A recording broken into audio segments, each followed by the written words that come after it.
नमस्ते to my viewers.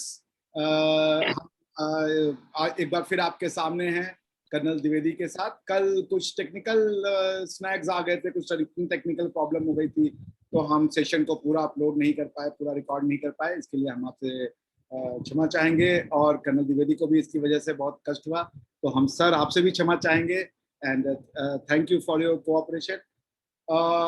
आज का सेशन जो है ये कंक्लूडिंग पार्ट है the US withdrawal of from Afghanistan and India security concern. So जो रिमेनिंग पार्ट है उस पर हम कर्नल द्विवेदी के थॉटफुल एंड इंसाइटफुल और उनके एक्सपर्ट एडवाइस है, उसको हम जानने का प्रयास करेंगे, उनसे सीखने का प्रयास करेंगे। तो बहुत ज़्यादा न करते हुए आपके और कर्नल द्विवेदी के बीच में मैं ज़्यादा नहीं आऊँगा। सो हमारा आज का प्रश्न जो मैं कर्नल द्विवेदी से पूछना चाहूँगा कि जो ये जो अमेरिकन विड्रॉल है सर, आपके हिसाब से इसका क्या इफेक्ट होगा इंडिया में with the anticipated rise of Taliban, specially Jammu and Kashmir के मद्देनजर? सर अगर आप इसको बता सकें जी, जो ये विड्रॉल से पॉलिटिकल वैक्यूम होगा, जेएनके में इसका क्या असर होगा और तालिबान का, इसके ऊपर सर हम आपसे कुछ जानना चाहेंगे। Thank you sir, over to you. जय हिंद अभिषेक। The most pertinent question at present that how the developments in Afghanistan is going to affect us. अगर आपको तालिबान का वो फेज याद है जब वो पावर में आया था, तो ऑब्वियसली उस पीरियड में जेएनके में मिलिटेंसी बढ़ी थी, बट उस समय के हालात डिफरेंट थे और अभी के हालात बिल्कुल डिफरेंट हैं। उस समय के प्रिपेयर्डनेस जो हमारे ट्रूप्स के थे या हमारा जो टोटल डिप्लॉयमेंट था या लेआउट था और जो टैक्टिक्स हम यूज करते थे, उसमें भी अभी बहुत चेंज आ चुके हैं। पहली बात तो अगर तालिबान पावर में आया, ये एक क्वेश्चन है, बिग क्वेश्चन है। Yes sir. दूसरा, अगर पावर में आता भी है तो मैं पहले अपना स्टांस क्लियर कर दूंगा कि मेरे हिसाब से only limited rise in militancy is expected. India में कोई बहुत ज्यादा मिलिटेंसी नहीं आएगा। अब इसके रीजंस मैं आपको एक एक करके बताऊंगा। पहली बात तो तालिबान ने अनाउंस किया है कि J and K is a internal part of India and it is a internal issue.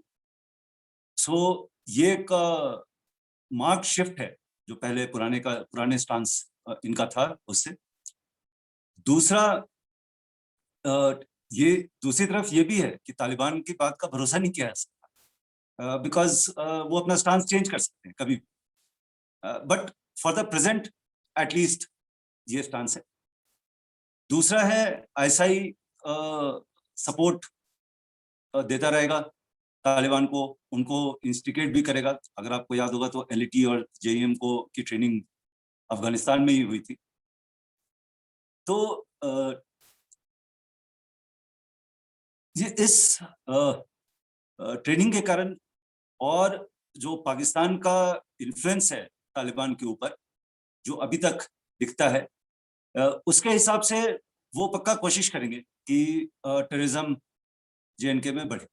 But with the removal of article 370 and 35A and stabilization of the situation in JNK to quite an extent, अभी जो है कोई action करना मुश्किल होगा।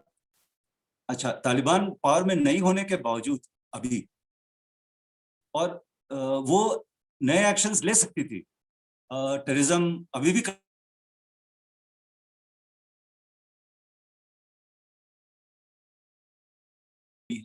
But अभी अगर आप देखें तो जेएनके में टेररिज्म इज क्वाइट कंट्रोल्ड और बहुत डाउन हुआ है इन द रिसेंट पास्ट।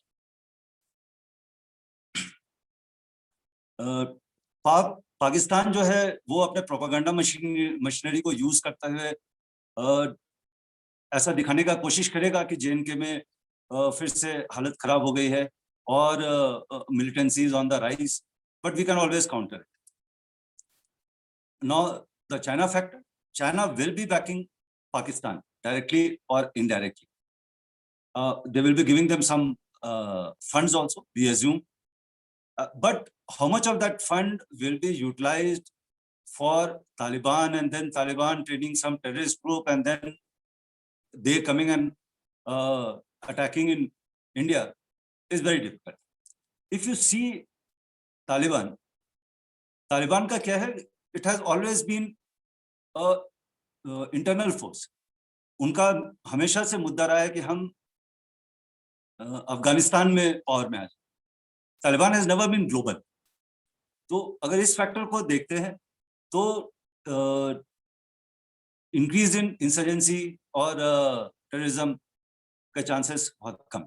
हाँ, हमारे पास पोरस बॉर्डर्स हैं and we need to improve our surveillance equipment, ठीक है, and we need to be prepared, especially अगर तालिबान पावर में आता है तो हमको अपने level of security and defence preparedness को थोड़ा बढ़ा कर रखना पड़ेगा to counter whatever surge they try to inflict on us.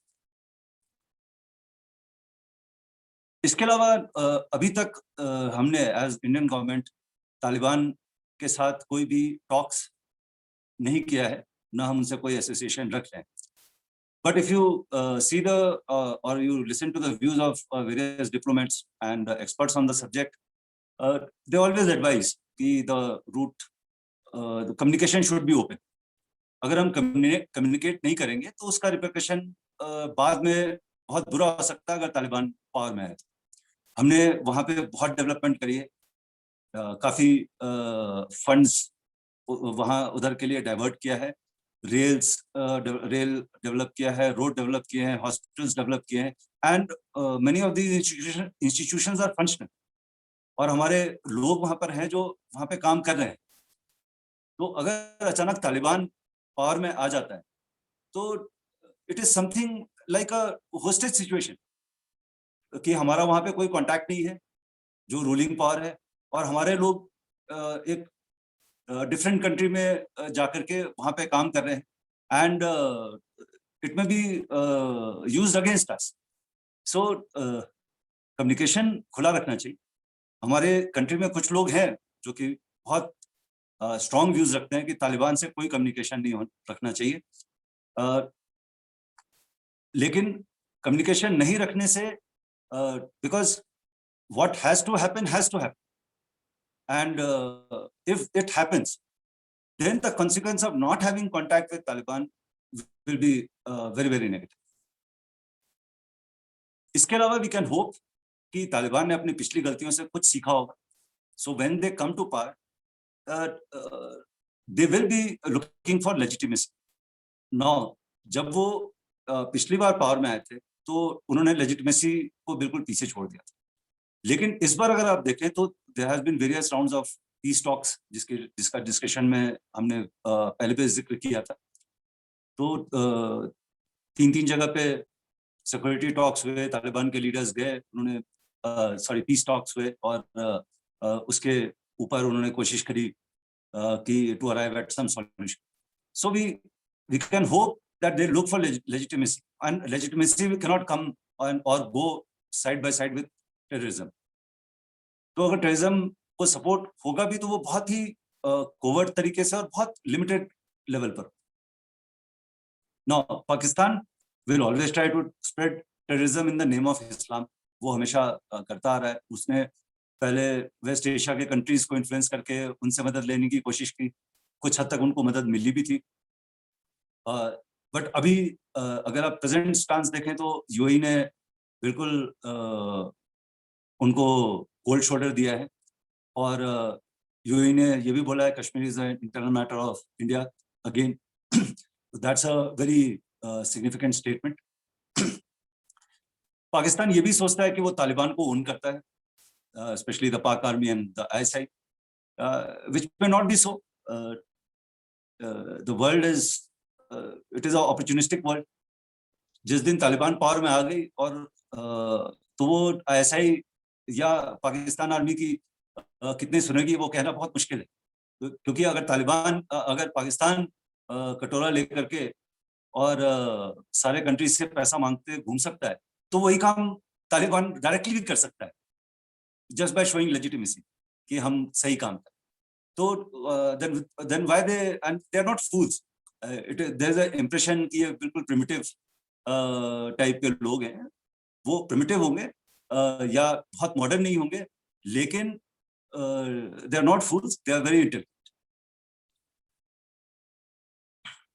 और अभी जो प्रेजेंट स्टेट है उसमें पाकिस्तान के पास कोई फंड्स नहीं है कि वो टूरिज्म को बढ़ावा दे आज की डेट में।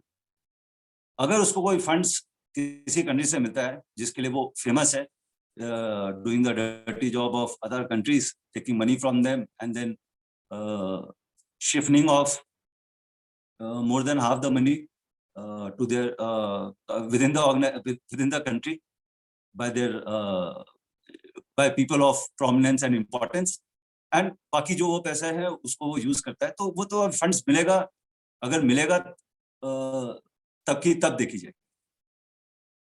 that's all on this.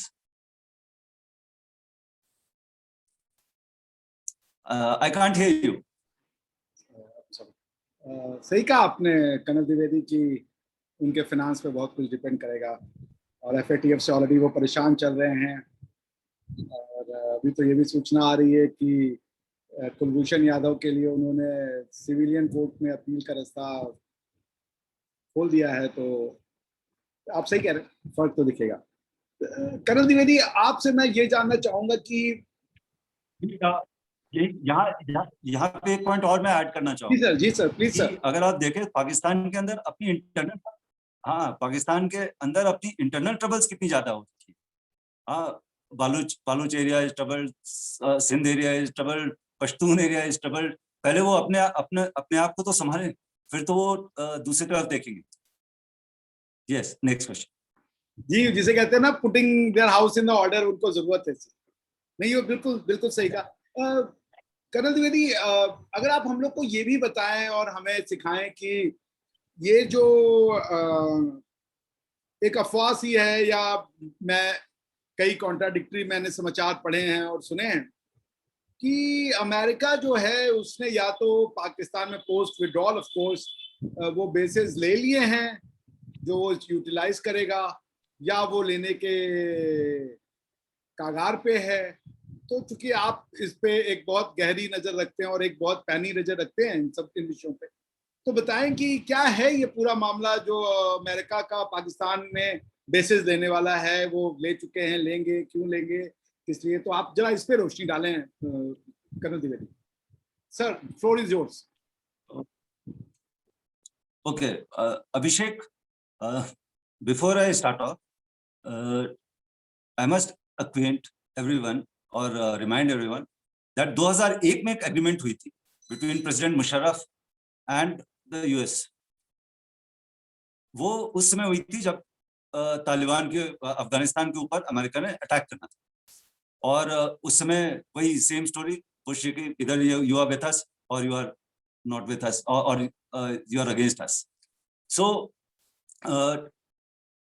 Musharraf ने बाद में एडमिट भी किया था कि पाकिस्तान को यूएस से ये धमकी मिली थी कि अगर हमने अपने एयर स्पेस और ground movement of troops of the American permit नहीं किया तो US will bomb Pakistan to stone age. And he said कि under these circumstances I took the decision कि हम उनको परमिट करें। तो वो एग्रीमेंट तो अभी तक चल। नाउ पाकिस्तान के अंदर दूसरा ग्रुप है, वो बोलते हैं कि हम तो अब डेमोक्रेसी हो गए, उस समय डिक्टेटरशिप था, and why should we honour that agreement which was taken under the dictator. इसी का एक एक्सटेंशन है, पाक के फॉरेन मिनिस्ट्री ने अनाउंसमेंट भी कर दी कि under no circumstances we will permit the US to establish bases और ग्राउंड फोर्सेस और let them utilize air space। तो इनकी पुरानी आदत है, ये पहले बोल देते हैं, फिर अपने अंगूठे को मुंह में लेकर घूमते रहते हैं कि ये क्या बोल दिया, अब क्या करें। ठीक है, तो इन्होंने बोल तो दिया, उसके बाद इनके ऊपर अभी है ट्रेमेंडस pressure, because outrightly rejecting that US troops will not be allowed airspace and ground movement of their troops. They cannot just do like that. But दूसरी तरफ ये फैक्टर भी है कि मई 2011 में जब उसामा बिन लादेन वो अमेरिकन फोर्सेस ने पकड़ा था और उसकी यूएस टर्मिनेटेड, सो एबटाबाद में, तो उस समय Pakistan had faced had a considerable loss of face. तो पाकिस्तान इस मामले में सेंसिटिव तो होगा वो, बट नेचुरल है, ठीक है, and it is a big reasonably big country, and the pride of the people will get affected कि हमारे we are being forced to compromise on this. But ऐसे है कि पाकिस्तान का फिर वही पुराना स्टांस, जो कंट्री पैसे देगा उसको ऑब्लाइज करेंगे। अभी क्या है, यूएस ने इनका सिक्योरिटी एड फ्रीज कर रखा है ऑफ $300 मिलियन, बिग मनी, और तो probably if America what you call gives them this freedom कि हाँ ठीक है, हम आपको ये पैसे देते हैं, तो I am very sure Pakistan तुरंत बोलेगा ओके, आप अपने बेसिस भी बना लीजिए। बेसिस अभी स्टैब्लिश हुए हैं या नहीं हुए हैं वो अभी कंफर्म न्यूज नहीं है, और जब तक वो कंफर्म नहीं हो जाता ऑफिशियली लेट इट कम। सो उसके बारे में मैं अभी कुछ कहना नहीं चाहूंगा, क्योंकि जब वो स्टैब्लिश हो जाएगा तो अपने आप पता लग जाएगा, अभी फिलहाल नहीं। हाँ, यूएस इंटरेस्ट में है कि उसको स्टैब्लिश करें, but again there is another aspect to it कि अगर यूएस ने पाकिस्तान में बेस लगाना था तो अफगानिस्तान में क्या बुरे थे, पैसे तो उनके पास, पैसे उनको अफगानिस्तान के भी बेस में खर्च करने पड़ रहे थे और पाकिस्तान में भी करने पड़ेंगे। ऐसा तो है नहीं कि पाकिस्तान गवर्नमेंट उनको व्हाट यू कॉल डिनर के लिए इनवाइट कर रहा है कि आप आइए और हमारे यहाँ पार्टी है, ऐसा तो है नहीं। सो if US had to spend, they would have continued spending in Afghanistan only. Why acquire a base in Pakistan? But in case they acquire a base in Pakistan, there's no problem, and especially for us, it may be good in many aspects. That's what I had to say on this. Thank you, sir. Thank you very much for your इतना अच्छा आपने हम लोग को समझाया ये बात, तो बात समझ में आ रही। और सबसे अच्छी बात लगी आपने कहा कि जो 2011 में परवेज मुशर्रफ और अमेरिका के बीच में कॉन्ट्रैक्ट हुआ था, ट्रीटी हुई थी, यह एग्रीमेंट हुआ था, ये बड़ा अच्छा है सेंटेंस कि दो स्टेट के बीच में नहीं था, एक इंडिविजुअल और एक स्टेट के बीच में था, बिकॉज मुशर्रफ सारे डिसीजन अपने से ले रहा था और कारगिल का पाप उसको धोना ही था,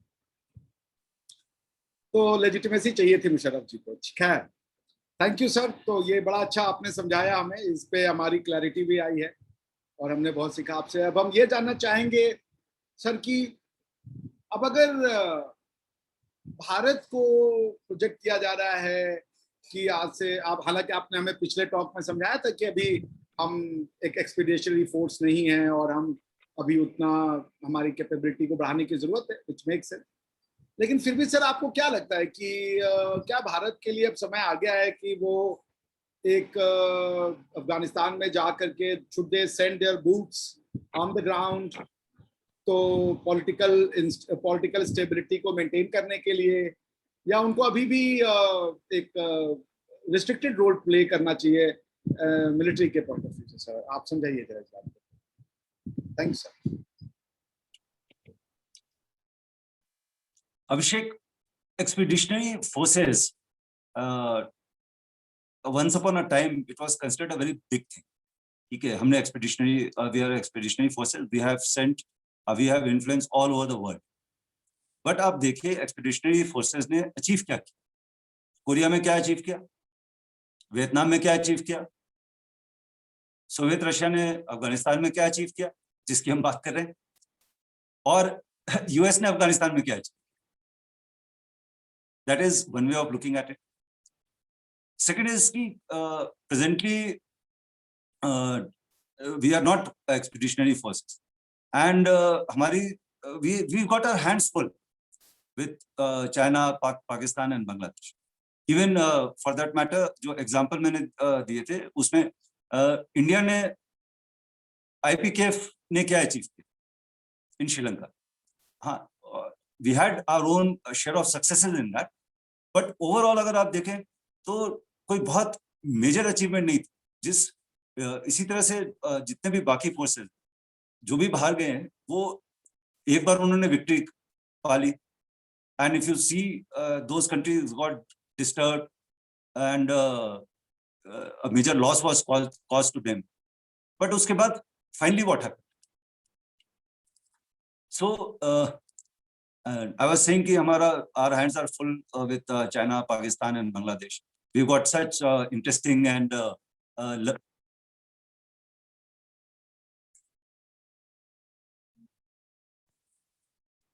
sorry किसी का कॉल आ गया था. We've got such lovely and friendly neighbourhood, good neighbours. हाँ, फ्रेंडली नेबर्स जो इंश्योर करते हैं कि हम भी बिजी रहें. ये अलग बात है कि हम भी इंश्योर करते हैं कि वो बिजी रहें. हाँ, हमने उसमें अपने आप को डेवलप करना है. हमने उसमें अपने आप को डेवलप करना है कि हमने उनको बिजी करना है, जैसे वो हमको बिजी करने की कोशिश करते हैं through various kinds of insurgency and funding anti-national and non state other kinds of things. उसी तरह से हम, हाँ, उसी तरह हमको करने की जरूरत है. I am very clear on, ठीक है, बिकॉज आज के डेट में आमने सामने की लड़ाई तो जब होगी वो होगी, ठीक है, और वो जब होगी तो Indian defence forces are very well prepared for, but we need to keep countering our enemies, and it is not by something which like Pakistan is doing कि टेररिज्म को बढ़ावा दो. हमको वो करने की जरूरत नहीं है. There are more subtle ways and more mature ways of doing it, and जिनको ये करना है उनको वो पता है कि उनको क्या करना है, and they are doing it also to some extent. हाँ, इसमें हमको शायद प्रॉब्ली अगर मेरा व्यू पूछे तो और एग्रेसिव होने की जरूरत है थोड़ा सा, बिकॉज जब दूसरे कंट्रीज एग्रेशन दिखाने लगते हैं, जैसे गलवान का इंसिडेंट हुआ या एलओसी पे बीच बीच में फायरिंग होती है, तो I take a mind back to Pulwama and Balakot. So that was a very apt reaction. आप and similarly in Galwan the kind of beating we gave. So आप वो स्टांस रखिए, किसी की हिम्मत नहीं पड़ेगी आपको टच करने की. But despite that, from my side, it is a strong no of sending troops in Afghanistan, Indian troops in Afghanistan. हाँ, we should continue giving whatever aid which we were giving, ठीक है, and we should continue building rapport with the Afghan government and keep our options open for Taliban also if they come to power. इसके अलावा एक और factor है expeditionary force का दौर. मैं पहले ही बोल चुका हूं कि हमने अपने ट्रूप्स को नहीं भेजना चाहिए, बट अगर हम भेजते भी हैं तो हमारा Afghanistan is a landlocked country और हमारा बॉर्डर कहीं से भी नहीं उनसे मिलता है. So we need a passage. Air space के मामले में अगर आप देखेंगे तो we have to go through what you call over Pakistan, and अगर डायरेक्ट फ्लाइट लेनी है, और अगर लैंड रूट देखेंगे तो वो बेसिकली सी रूट लेना पड़ेगा हमको. We will have to hit Iran, Chabahar port, cut across Iran from south to north, ठीक है, if Iran permits, then only we can support Afghanistan. तो that also increases the cost quite a bit, though we should not be even thinking of it at present. Next. Thank you colonel Dwivedi, ये भी आपने बहुत अच्छे से समझाया. मुझे भी यही लगता है कि अभी वक्त नहीं आया है और हमारे यहाँ भी इसके एक फॉल बैक है। We have sizeable number of Muslim population, तो उनकी सेंसिटिविटी का भी ध्यान रखना पड़ेगा। सो कर्नल द्विवेदी, अगर हम आपसे ये कहें कि आप ये पूरा जो जगरनॉट है, ये जो पूरी जो सिचुएशन उत्पन्न आपकी हुई आवाज है, फिर कम आ रही है प्रोफेसर साहब, आपकी आवाज फिर कम आ रही अभी ठीक आ रही है sir? Can you hear me? है। हाँ, अभी बेहतर है। यस। हम सर क्षमा चाहेंगे आपसे। तो सर हम आपसे ये जानना चाहेंगे कि ये जो स्थिति उत्पन्न हुई है ओवरऑल अमेरिका के इस निर्णय से, जिसको कि आपने पॉपुलिस्ट निर्णय कहा है, तो उसको आप यदि समराइज कर सकें, अपने कुछ सॉल्यूशन दे सकें, या आपको कोई कंक्लूडिंग रिमार्क देना हो जो एक सरल भाषा में हमारे लोग समझ सकें, तो आप सर उस पर भी कुछ बता दें कि ये इसका क्या कंक्लूजन है, क्या सॉल्यूशन है, जरा समझाइए हमारे दर्शकों को। ओके, फर्स्टली तो what I'd like to bring out is that the decision of the US forces withdrawal is a very unfortunate one. It's not good for either Afghanistan nor the complete region, not good for US also. I don't know why they took this decision. Probably अपने अपने country में उन्होंने पहले से promise कर रखा था कि हम ट्रूप्स को विड्रॉ करेंगे, and they try to fulfil that promise, and towards that promise they try to justify their decision. Sir क्षमा चाहूंगा, थोड़ा हिंदी में ज्यादा बोले हम लोग। हाँ, पर अगर वो विड्रॉ कर ही रहे तो उनको लगातार, पहली बात तो अफगानिस्तान गवर्नमेंट को फंड्स देते रहना चाहिए, air support, weapon, equipment, training, intelligence, satellite imagery, because आज के डेट में in the modern world information is very important, and जिसके पास ज्यादा इंफॉर्मेशन रहती है उसको किसी भी बैटल में बहुत ज्यादा एडवांटेज मिलता है। तो information apart from the weapon equipments and other resources, information अगर एक्यूरेट उनके पास हो, और हाँ, और यूएस दूसरे साइड इंफॉर्मेशन फॉर तालिबान या अदर ग्रुप्स ब्लॉक भी कर सकता है, जो अगर वो ब्लॉक करता है तो वो भी इनके लिए, गवर्नमेंट ट्रूप्स के लिए एक एडवांटेज होगा, तो वो उनको करना चाहिए। इसके अलावा they should provide logistics to the whatever residual forces are there and the NATO forces. And one possibility of being parked in the vicinity, US, anywhere nearby, in any of the countries, if it can, अगर US किसी से contract करता है कि हाँ उनके उस country में जो कि बहुत नजदीक हो, जहां से वो अपने सारा सर्वेलेंस इक्विपमेंट्स को डिप्लॉय करके मॉनिटर कर सकता है, और इफ नीड भी गवर्नमेंट, अफगानिस्तान गवर्नमेंट फोर्सेस को एयर सपोर्ट प्रोवाइड कर सकता है, तो nothing like it, that is the best thing to happen. Now for India the solutions, taking ownership, मैं उसके अगेंस्ट हूँ कि वहां पे हम जाकर के और ओनरशिप ले लें और पूरे ट्रूप्स को डिप्लॉय कर लें। हाँ, तालिबान से हमको एग्री करने की जरूरत नहीं है, तालिबान से हमने सिर्फ कम्युनिकेशन ओपन कर देना है, और कम्युनिकेशन ओपन करने का ये मतलब नहीं होता कि हम उनकी बात मानें या हम उनसे डर जाए। हाँ, आप कम्युनिकेशन ओपन रख करके आप टर्म्स डिक्टेट कर सकते हैं। अगर आपने कम्युनिकेशन ही नहीं ओपन रखा तो आप फिर आगे क्या करेंगे? कुछ नहीं कर सकते। अच्छा, इसके अलावा we need to have better surveillance equipments, and हमको अपने डिफेंस फंडिंग भी, जैसे जैसे इकोनॉमी इंप्रूव करता है, हमको अपनी डिफेंस फंडिंग भी बढ़ानी चाहिए, और फास्ट ट्रैक इंपोर्ट और मेक इन इंडिया में भी जो बन रहा है उसको भी स्पीड से ले आना चाहिए, so that the Indian army is always well equipped.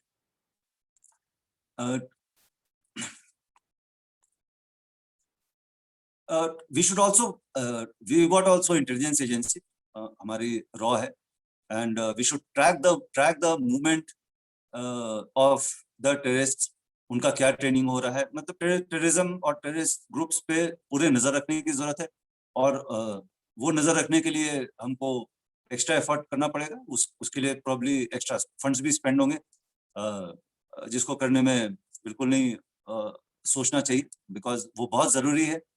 Because अगर आप प्रीएम्प्टिव एक्शन लेते हैं, आप पहले से इंफॉर्मेशन आपके पास है, तो आप much better poised than getting into a situation and then trying to solve it.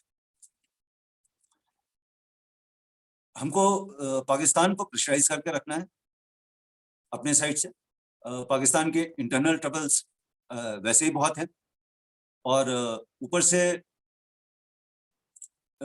जो वेस्ट एशिया के भी कंट्रीज हैं वो भी पाकिस्तान की बात आजकल बहुत नहीं मान रहे।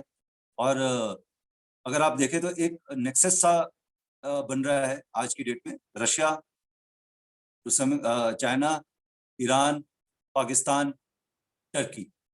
तो ये 4-5 कंट्री हैं, वो एक अपना ग्रुप सा बनाने की कोशिश कर रहे हैं। तो बट बाकी देश तो इंडिया के साथ ही, अगर आप ओवरऑल देखें तो हम पाकिस्तान के ऊपर प्रेशर बना सकते हैं, और specially from the western borders of Pakistan and from the West Asia, if there is pressure on Pakistan, तो पाकिस्तान के लिए वो काफी डिट्रीमेंटल रहेगा।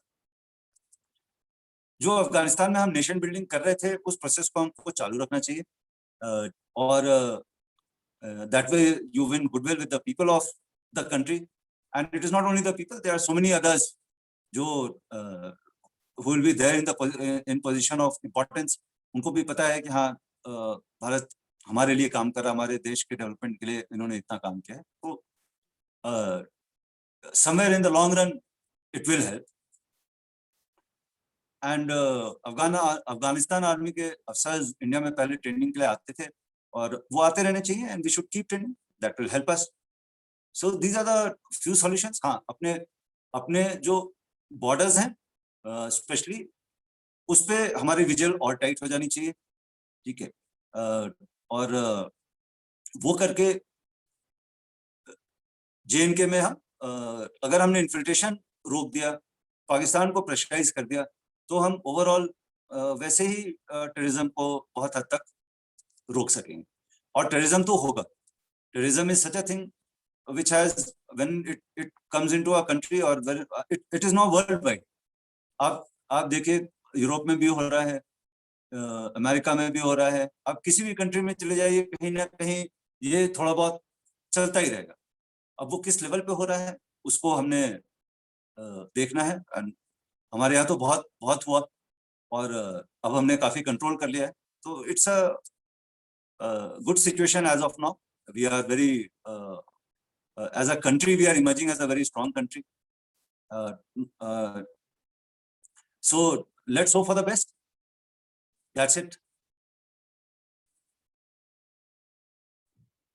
Thank you colonel Dwivedi, that was really बड़ा अच्छा आपने समझाया हमें। और हम भी यही उम्मीद कर रहे हैं कि दक्षिण एशिया में और भारतीय महाद्वीप में शांति बनी रहेगी। और ये भी अपेक्षा करते हैं कि जो फोर्सेस हैं, अभी जो डेमोक्रेटिक कॉन्स्टिट्यूशनल गवर्नमेंट है, वो इतनी जल्दी हार नहीं मानेगी जैसा आपने कहा था, और वो अपने फोर्सेस के साथ तालिबान को रोकने में सक्षम होंगे। और तालिबान अगर आता भी है तो हम उम्मीद करते हैं कि वो पिछली बार के जैसा नहीं होगा, IC 814 दोबारा नहीं होगा, और वो एक अच्छे नेबर की भूमिका निभाएंगे।